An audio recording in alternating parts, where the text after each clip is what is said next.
Hi, this is Mahavan Das. Welcome to Simple Gita, Chapter 6. This chapter is entitled Dhyana Yoga. Let's take a look at the connection between it and the previous chapter. In the previous chapter, Krishna explained how to attain liberation by karma yoga and also by astanga yoga briefly. In this chapter, he explains astanga yoga in more detail. And a short overview of this chapter. In chapter 6, Krishna explains astanga yoga in more detail, particularly as a means to control the mind and senses. However, ashtanga yoga is very difficult for people in general to perform, particularly in this age. Therefore, Krishna first praises karma yoga in texts 1 and 2 because of its practicality, before explaining the complex and difficult process of ashtanga yoga. He concludes by saying that of all yogis, the Bhakti yogi is the greatest. Let's have a look at the first verse and purport for this chapter from Bhagavad Gita as it is. The Supreme Personality of Godhead said, "One who is unattached to the fruits of his work and who works as he is obligated is in the renounced order of life, and he is the true mystic, not he who lights no fire and performs no duty." Srila Prabhupada's purport. In this chapter, the Lord explains that the process of the eightfold yoga system is a means to control the mind and the senses. However, this is very difficult for people in general to perform, especially in the age of Kali. Although the eightfold yoga system is recommended in this chapter, the Lord emphasizes that the process of karma yoga, or acting in Krishna consciousness, is better. Everyone acts in this world to maintain his family and their paraphernalia, but no one is working without some self-interest, some personal gratification, either concentrated or extended. The criterion of perfection is to act in Krishna consciousness, and not with a view to enjoying the fruits of work. To act in Krishna consciousness is the duty of every living entity, because all are constitutionally parts and parcels of the Supreme. The parts of the body work for the satisfaction of the whole body. The limbs of the body do not act for self-satisfaction, but for the satisfaction of the complete whole. Similarly, the living entity who acts for satisfaction of the Supreme Whole and not for personal satisfaction is the perfect sannyasi, the perfect yogi. Sannyasis sometimes artificially think that they have become liberated from all material duties, and therefore they cease to perform agnihotra yagyas, or fire sacrifices. But actually they are self-interested because their goal is to become one with the impersonal Brahman. Such a desire is greater than any material desire, but it is not without self-interest. Similarly, the mystic yogi who practices the yoga system with half-open eyes, ceasing all material activities, desires some satisfaction for his personal self. But a person acting in Krishna consciousness works for the satisfaction of the whole without self-interest.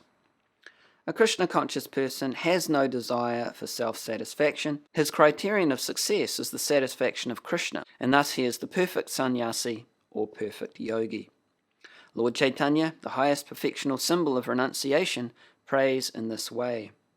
O Almighty Lord, I have no desire to accumulate wealth, nor to enjoy beautiful women, nor do I want any number of followers. What I want only is the causeless mercy of your devotional service in my life, birth after birth. Let's check out the key points here in chapter 6. The first point we get is advancing in Ashtanga Yoga. So Ashtanga Yoga is the yoga of 8 limbs. Ashtanga means 8-limbed. And there are 2 basic levels or divisions of Ashtanga Yoga. There's the beginning level and there's the advanced level. In the beginning level, one practices karma yoga, someone works in the world but with knowledge and detachment from the results of one's work. And one also practices yoga asanas, etc. And this beginning stage of Ashtanga Yoga takes one through 6 of the 8 limbs. So those 6 limbs are yama, which means don'ts, things you shouldn't do, and niyama, do's, things you should do. These are basically moral principles, and cultivating a purified lifestyle. And then we have asana, which is bodily exercises. Most people know what asanas are in yoga.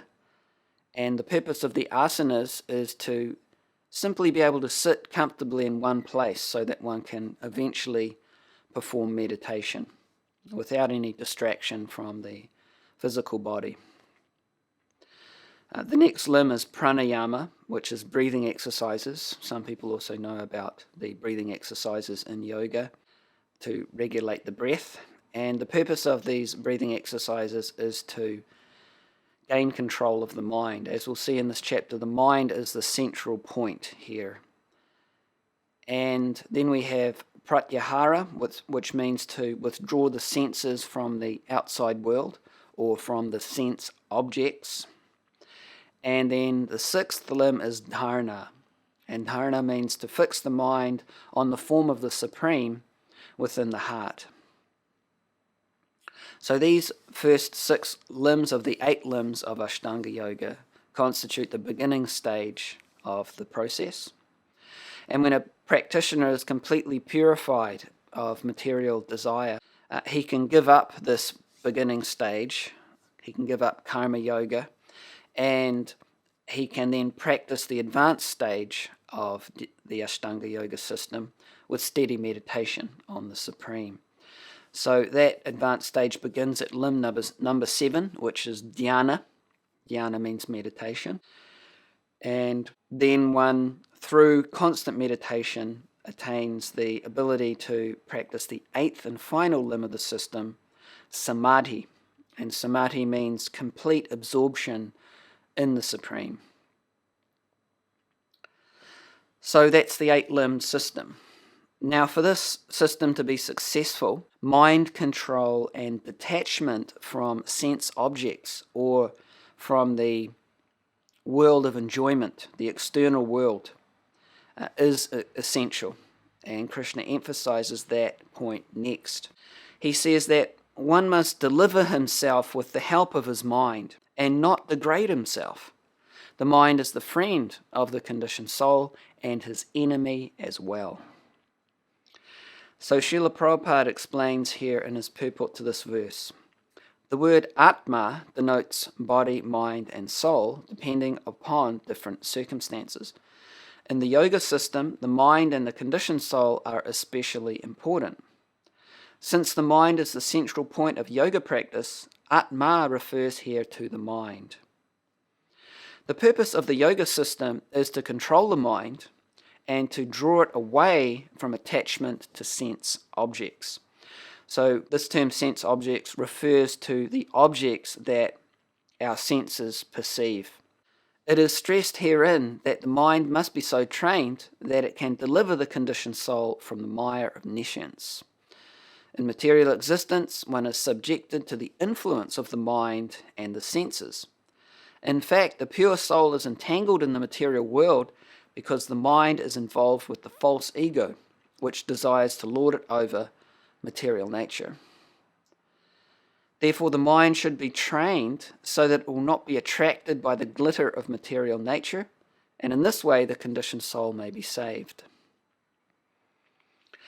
One should not degrade oneself by attraction to sense objects. The more one is attracted to sense objects, the more one becomes entangled in material existence.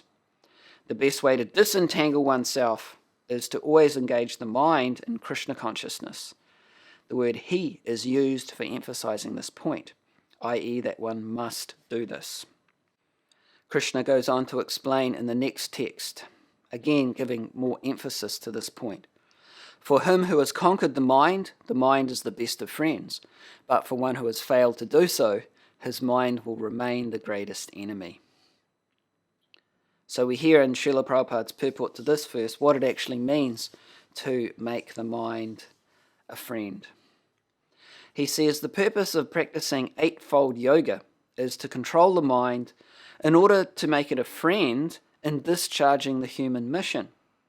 Unless the mind is controlled, the practice of yoga for show is simply a waste of time. One who cannot control his mind lives always with the greatest enemy, and thus his life and its mission are spoiled. The constitutional position of the living entity is to carry out the order of the superior. As long as one's mind remains an unconquered enemy, one has to serve the dictations of lust, anger, avarice, illusion, etc. But when the mind is conquered, one voluntarily agrees to abide by the dictation of the personality of Godhead, who is situated within the heart of everyone as Paramatma. Real yoga practice entails meeting the Paramatma within the heart and then following his dictation. For one who takes to Krishna consciousness directly, perfect surrender to the dictation of the Lord follows automatically. So a friendly mind, as Srila Prabhupada explains here, is a controlled mind. That means a mind that's not constantly meditating on the objects of material enjoyment. As he explains, the more one does this, the more one is entangled in material existence, because one chases after those objects of meditation that the mind is dwelling on with one's senses. In this way, one gets karma and one sets up for oneself another birth in this material world to then receive the reactions to those activities. So a friendly mind is a controlled mind, one that thinks of the pleasure of the Supreme and how to make spiritual advancement, while the enemy mind does the opposite.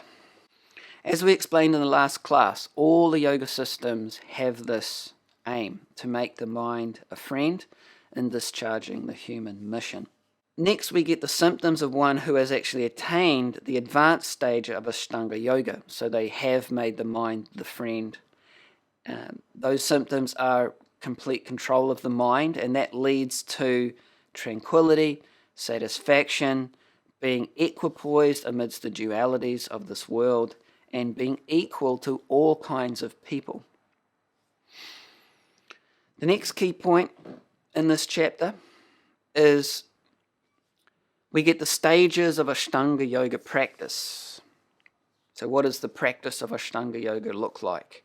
Krishna says here that a transcendentalist should always engage his body, mind, and self in relationship with the Supreme. He should live alone in a secluded place and should always carefully control his mind. He should be free from desires and feelings of possessiveness.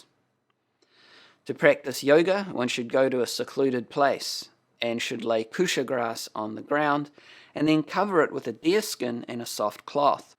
The seat should be neither too high nor too low and should be situated in a sacred place.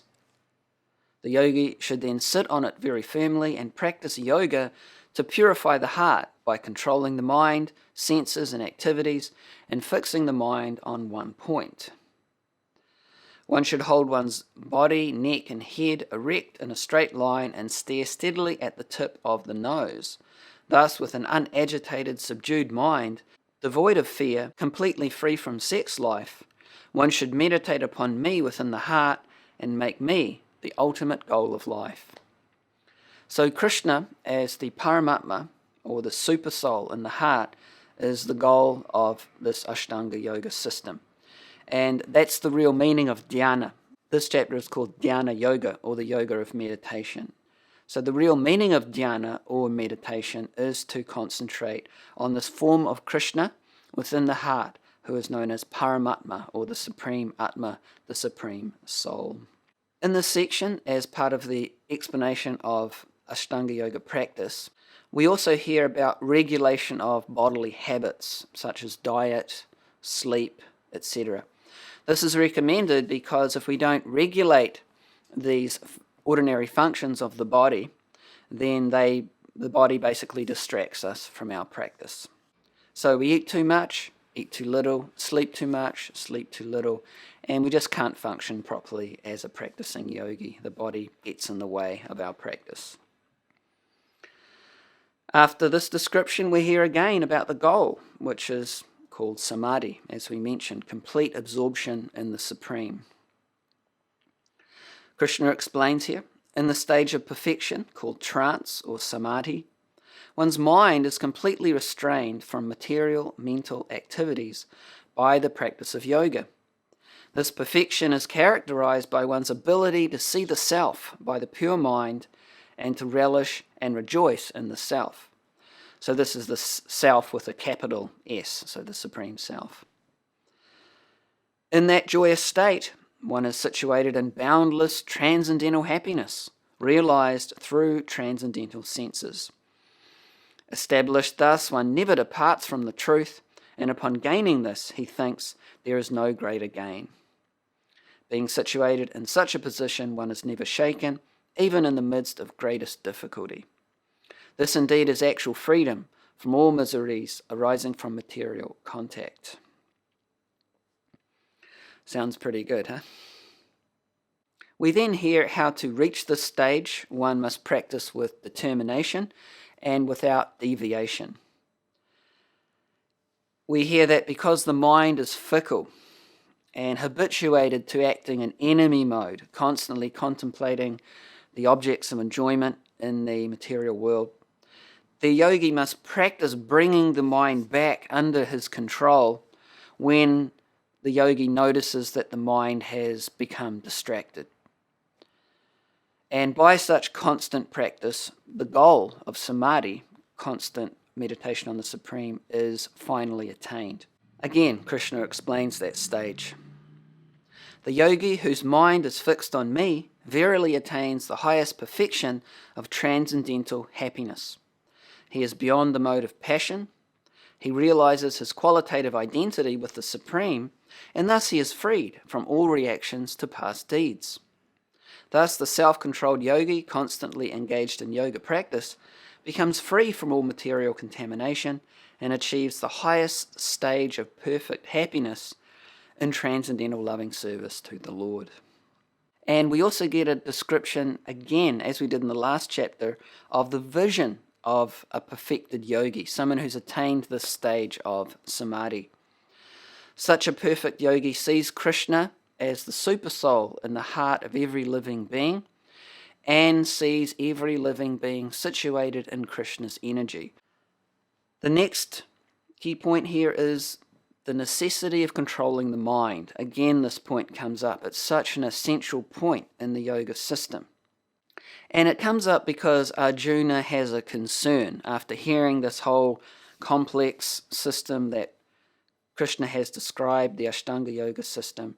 He says, the system of yoga which you have summarized appears impractical and unenduring to me, for the mind is restless and unsteady. Now, Srila Prabhupada in his purport to this text gives a very nice explanation of what Arjuna is going through here. He says, the system of mysticism described by Lord Krishna to Arjuna is here being rejected by Arjuna out of a feeling of inability. It is not possible for an ordinary man to leave home and go to a secluded place in the mountains or jungles to practice yoga in this age of Kali. The present age is characterized by a bitter struggle for a life of short duration. People are not serious about self-realization, even by simple practical means, and what to speak of this difficult yoga system which regulates the mode of living, the manner of sitting, selection of place, and detachment of the mind from material engagements. As a practical man, Arjuna thought it was impossible to follow the system of yoga, even though he was favorably endowed in many ways. He belonged to the royal family. He was highly elevated in terms of numerous qualities. He was a great warrior. He had great longevity. And above all, he was the most intimate friend of Lord Krishna, the Supreme Personality of Godhead. 5,000 years ago, Arjuna had much better facilities than we do now, yet he refused to accept this system of yoga. Therefore, the system must be considered generally impossible in this age of Kali. Of course, it may be possible for some very few rare men, but for the people in general, it is an impossible proposal. If this were so 5,000 years ago, then what of the present day? So Arjuna presents his doubt. This system of yoga which you have summarized, Krishna, appears impractical and unenduring to me, for the mind is restless and unsteady. And he goes on to say, the mind is restless, turbulent, obstinate, and very strong, O Krishna. And to subdue it, I think, is more difficult than controlling the wind. So controlling the wind, that's difficult. And Arjuna says he feels that controlling his mind by this particular yoga system, Ashtanga Yoga, is more difficult than that. So in other words, it's impossible. Now, what's Krishna's response to this? Krishna actually agrees. He says that the mind is certainly difficult to control, but he also says it is possible by suitable practice and by detachment. So Krishna's conclusion here is that mind control is a must for success in yoga. It is difficult, but it is possible by suitable practice and by detachment. And as we heard in Srila Prabhupada's purport, this particular system of yoga, Ashtanga Yoga, is not at all the suitable type of practice for this age. So Krishna concludes by saying, for one whose mind is unbridled, self-realization is difficult work. But he whose mind is controlled and who strives by appropriate means is assured of success. That is my opinion. The next key point here is the destination of the unsuccessful yogi. This is an interesting consideration because the system that Krishna has explained is very difficult, and therefore it's quite likely that one will fail. One may just not have the determination to continue the process until one is successful. So what happens if one is not successful? Krishna replies that for a yogi there's no misfortune even in failure.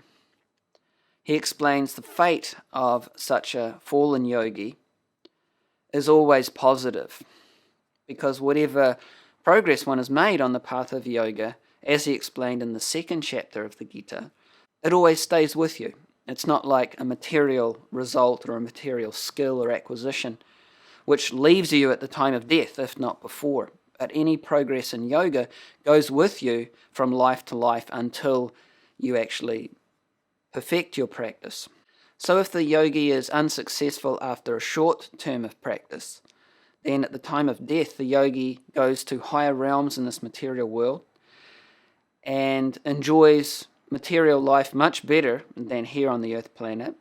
And then at the end of their term of enjoyment, they come back down to the earth planet and they take birth as a human being, either in a wealthy family or a family of cultured, spiritual intellectuals. And in this way they get a very favorable material situation to pick up their yoga practice. Now, after a long term of practice, Krishna explains the yogi gets an even more fortunate situation if they're not 100% successful in their life. In their next life, they take birth in a family of transcendentalists or great yogis. And in that way, they get the most advantageous situation for perfecting their yoga practice. So in this way, there's no loss for a fallen yogi. And the final key point here is that a bhakti yogi is the highest yogi. Krishna ends the chapter by saying, a yogi is greater than the ascetic, greater than the empiricist, and greater than the fruitive worker. Therefore, O Arjuna, in all circumstances, be a yogi. And of all yogis, the one with great faith, who always abides in me, thinks of me within himself, and renders transcendental loving service to me, he is the most intimately united with me in yoga and is the highest of all. That is my opinion. Let's summarize the chapter. In this chapter we hear about the difficult 8-limbed system of yoga, both in practice and in perfection, and how Arjuna rejects it due to the mind being difficult to control. We've also heard about the destination of the unsuccessful yogi, and that of all yogis, the bhakti yogi is the highest. So to conclude this class, I'd like to read from Srila Prabhupada's purport to this final verse of the chapter, where Krishna explains that the highest yogi is the bhakti yogi. Srila Prabhupada says, the culmination of all kinds of yoga practices lies in bhakti yoga. All other yogas are but means to come to the point of bhakti in bhakti yoga. Yoga actually means bhakti yoga. All other yogas are progressions toward the destination of bhakti yoga. Karma yoga without fruitive results is the beginning of this path. When karma yoga increases in knowledge and renunciation, this stage is called Dhyana yoga. When Dhyana yoga increases in meditation on the supersoul by different physical processes and the mind is on him, it is called astanga yoga. And when one surpasses the astanga yoga and comes to the point of the Supreme Personality of Godhead Krishna, it is called Bhakti yoga, the culmination. Factually, Bhakti yoga is the ultimate goal, but to analyze Bhakti yoga minutely, one has to understand these other yogas. The yogi who is progressive is therefore on the true path of eternal good fortune. One who sticks to a particular point and does not make further progress is called by that particular name: karma yogi, jnana yogi, or dhyana yogi, raja yogi, hatha yogi, etc. If one is fortunate enough to come to the point of bhakti yoga, it is to be understood that he has surpassed all other yogas. Therefore, to become Krishna conscious is the highest stage of yoga, just as when we speak of Himalayan, we refer to the world's highest mountains, of which the highest peak, Mount Everest, is considered to be the culmination. Let's have a short preview of Chapter 7. Chapter 7 is entitled Knowledge of the Absolute. After explaining that Bhakti Yoga is the highest yoga, Krishna begins to explain it in more detail in the next chapter, Chapter 7. Thanks so much for joining me today in this class on Chapter 6, Dhyana Yoga, and I look forward to seeing you in the next class on Chapter 7, Knowledge of the Absolute.